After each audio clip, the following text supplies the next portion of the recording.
In this episode we visit a whaling station, Sten Lighthouse, and sail back in some pretty gnarly weather to Opua. We are trying to prepare to leave New Zealand, but the weather is not in our favour, so we go on a train ride and visit the largest Kauri tree in New Zealand. You and me, we're family. The bond that we share is as deep as the sea. No matter how rough things may come to be, you and me, we're family. Sing home.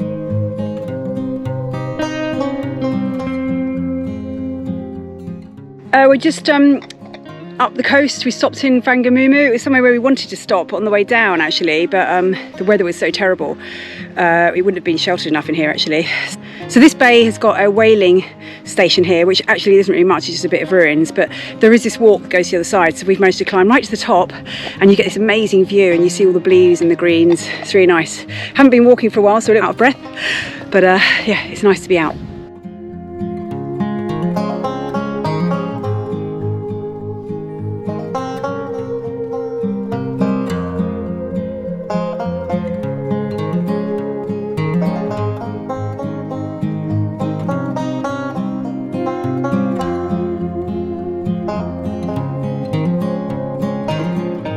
It's one of the old whaling ships here coming into that dock, like which is down there. But where's the dock and where's everything? There's the whale, and the dock's down there, you can see. So that is where that ship was. The pontoon was that sort of jetty, and then the whale was just pulled up there. So after the whales are brought ashore and winched up the slip, factory workers begin processing the massive carcasses. The blubber, the fatty layer underneath the skin, is then minced and boiled down into oil, and the meat and bones are slowly cooked in the concrete vats. The vats inside the factory building can still be seen today. So these are the vats over here. That oil was used in lamps and all sorts of things. Overall, despite the economic benefits that whaling brought to the communities here and the fact they did use every single part of the whale, it was still quite disturbing to think about the cruelty behind killing whales and also the risk of extinction for many whale populations, as well as the damage that it causes to the ecosystem.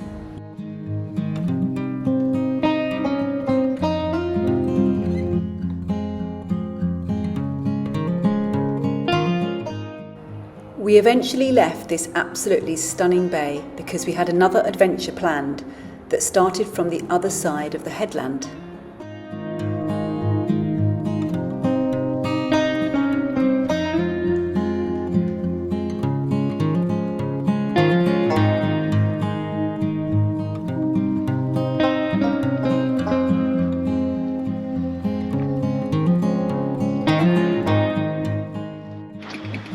We have gone round Cape Brett. It was a lot calmer than last time, and we've come into Deepwater Cove.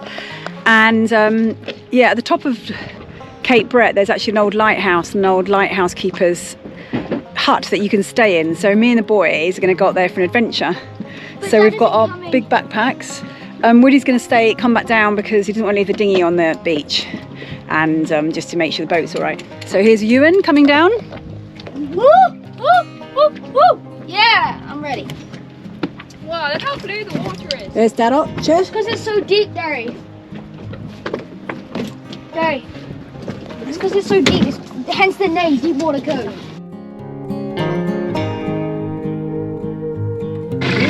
So we just saw a seal, there's an actual seal. Over there. Oh my gosh.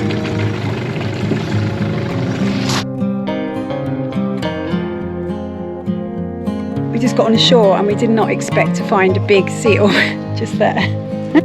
Okay, so our boat is anchored here and we're here now, and so we've got to just walk up this all the way to the Cape Brett hut. That's the cove. The Cape Brett, I think it's the backpack that's going to make it tiring. Let's do this! It's the start, I'm already puffing.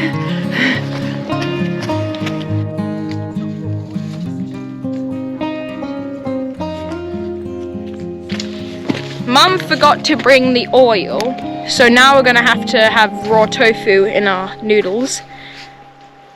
I don't know how that's gonna taste. Oh, and there's no tea bags as well, so.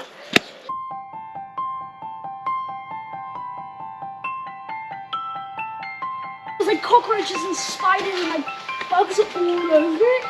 So that's Cape Brett, where we're heading to, aren't we, boys? Still got 2 mountains to climb. 2 mountains. Woo. We can do it. Your favourite person?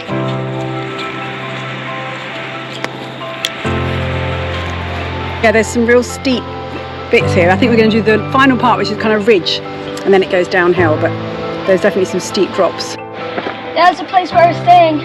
That's the lighthouse, isn't it? Come on. Cool. Let's go.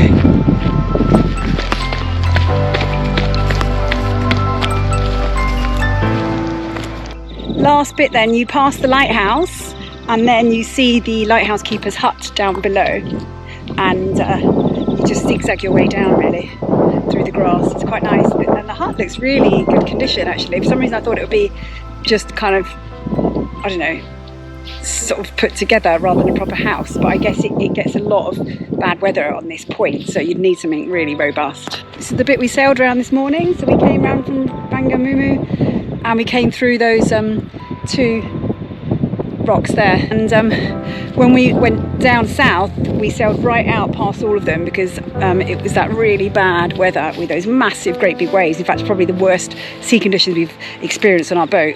It's amazing how it just changes from day to day, how the weather just can make it like this, perfectly calm or really awful. You did it, boys. Woo. Should we go have a look inside?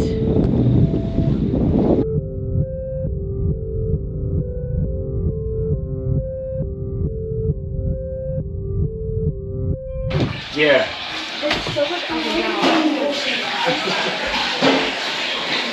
Hey. Just made some tofu and vegetables and I'll pour in some water. Can you show me where your bunk is? Yeah.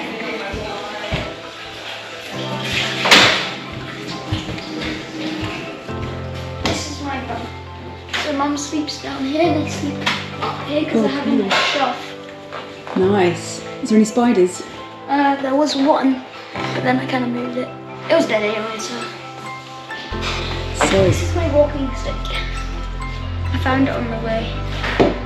And this is the view out the window. So we're trying to imagine what it'd be like if we were a family and living in a lighthouse. This is what it would be like. They would live here. Oh my gosh, look at this, look at this. That is a fly from a spider's web. It's covered in spider's web. Well, that is a place to eat your noodles. That's awful good.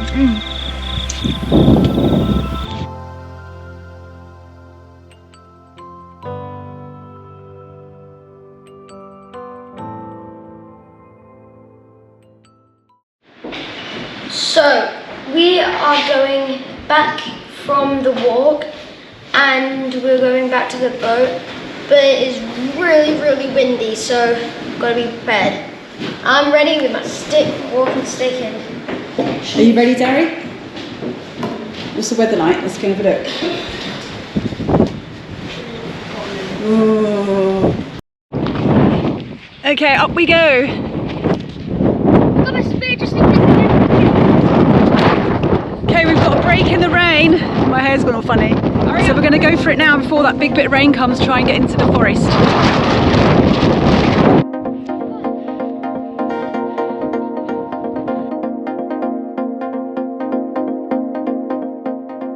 We have walked all the way along around there and I'm sweaty. How's the walk been generally? I think it's been fun, definitely fun. On the way here, it was very exhausting, but now it's getting fun. I like it. It's a bit muddy, we slipped a couple of times, but Oh yeah, a couple from that. Look at Daddy's feet in socks. Let's have a look. Yeah, I'm not wearing those sometimes. Bit muddy. Oh, these are my nice. But you only got any mud? I don't have as much, I mean I got it on my legs. So that was the bit you walked right across that ridge. Can someone show me? All the way from over there. Yeah, that's amazing, isn't it? Can you see the hut from here? Oh wait. No, that you can It's see behind that tiny ledge thing there. Yeah. And so we carried on to find a more sheltered anchorage as the weather was changing again.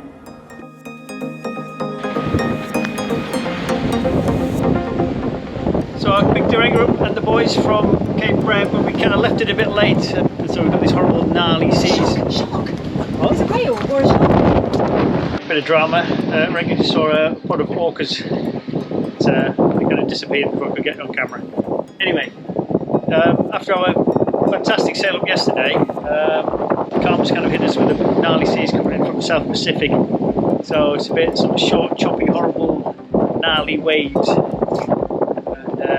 We're heading to Russell now and hopefully get a bit of shelter. Sailors are starting to get geared up to leave New Zealand and head north. We arrived in time to attend a weather briefing by John Martin from Ocean Tactics. Very unusual weather patterns. The weather is very changeable, very unstable. When we get instability, we also find two things happen. When we've got instability in the systems, we have a much bigger differential between the average wind speed and the gust wind speed. So once again we're sheltering from the cyclones. We've got 40-mile-an-hour gusts these next few days. And it's still raining. It's been raining now non-stop for about a week, and we're still waiting for a weather window to leave, and it's just not appearing. Every weather window seems to be like a week away. So it's Thursday today, and the next available weather window looks like it might be a week on Friday, a week tomorrow. So it's tough. It's really hard, but we know we're not here forever. So we're just finishing off with a few jobs, just preparing to leave, trying to get ashore when we can, and waiting. If you like following our story, please hit the super thanks and help towards the creation of these videos. And if you'd like to have more access, we would love it if you join our Patreon family, where you get ad-free videos, cockpit sessions, downloads, guides, and you can message us directly. So yeah, we'll be leaving soon. We're waiting for a weather window to leave New Zealand. Provisioning is something that I don't do all at once anymore. If I can help it, I start doing it over time. So I've been doing a lot of provisioning over the last month, I'd say, and this is probably the last major provisioning. I've spent thousands, and that's what you do when you go off to unknown places, because you never know what you can get and what you can't. And we just fill the freezer and everything and pack up all the cupboards. So this is like the last provisioning. I went down to Whangamumu to get it, and now we just got to load it all onto the boat.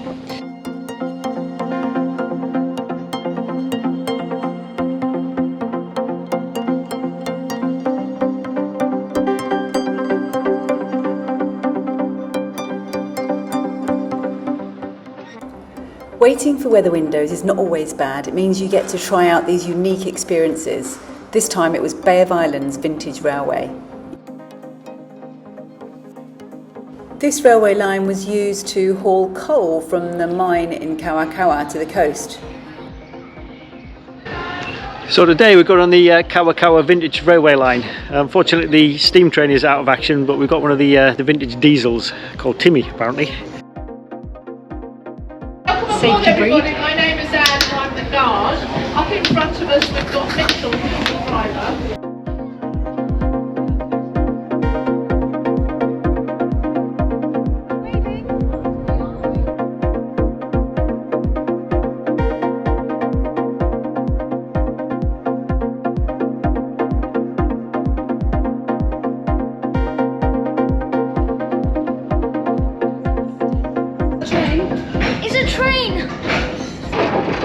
So this railway was built in the 1860s to carry coal down from a very good coal seam up in the hills down to Opua, which it was transferred onto the ships, the steamships in those days.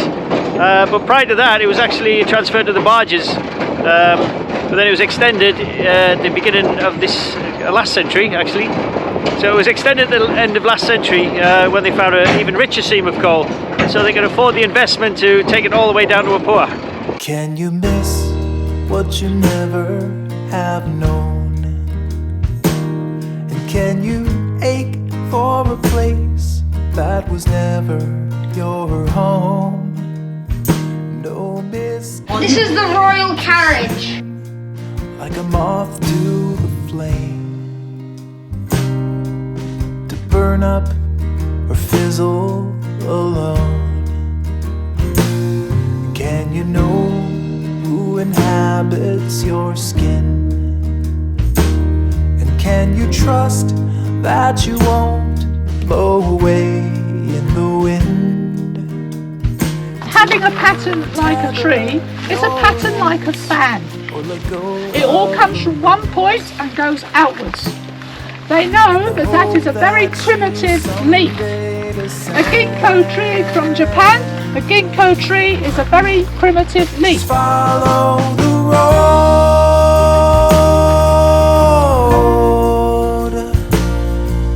The blood It doesn't look too bad actually, does it? Do you see a body in there?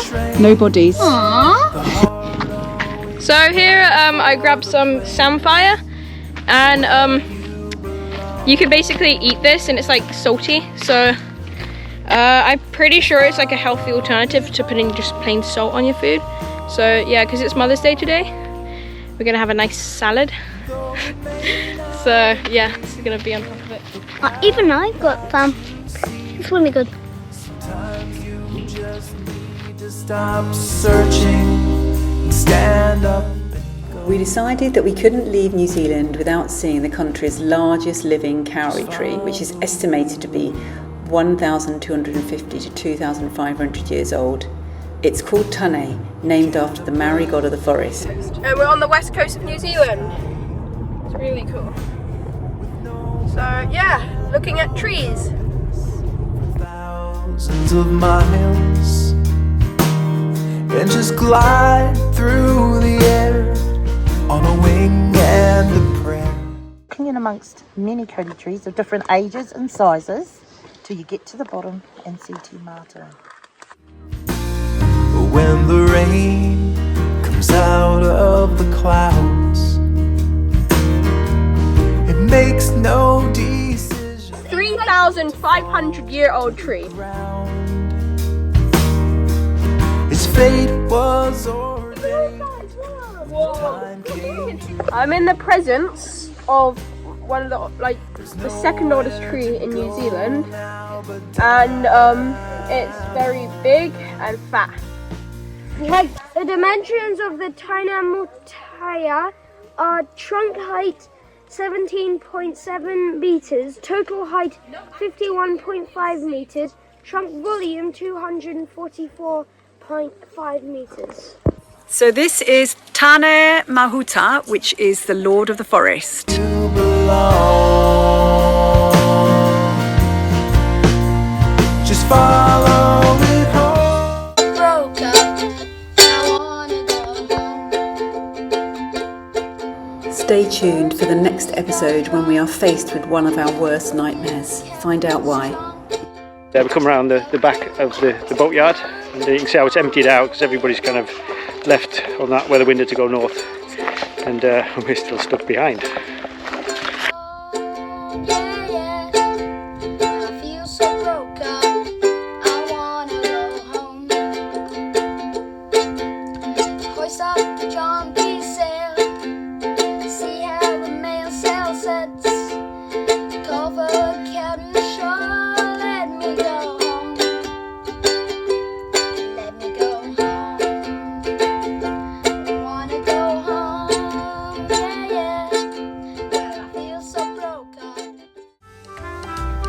Thank you for watching and enjoying these videos. So if you're the type of person that would like to thank us in return, then you can simply click on the super thanks button below, or otherwise you can support us on Patreon and get more than just 4 videos a month from as little as $3 a month. We look forward to seeing you there. Spotty sails and a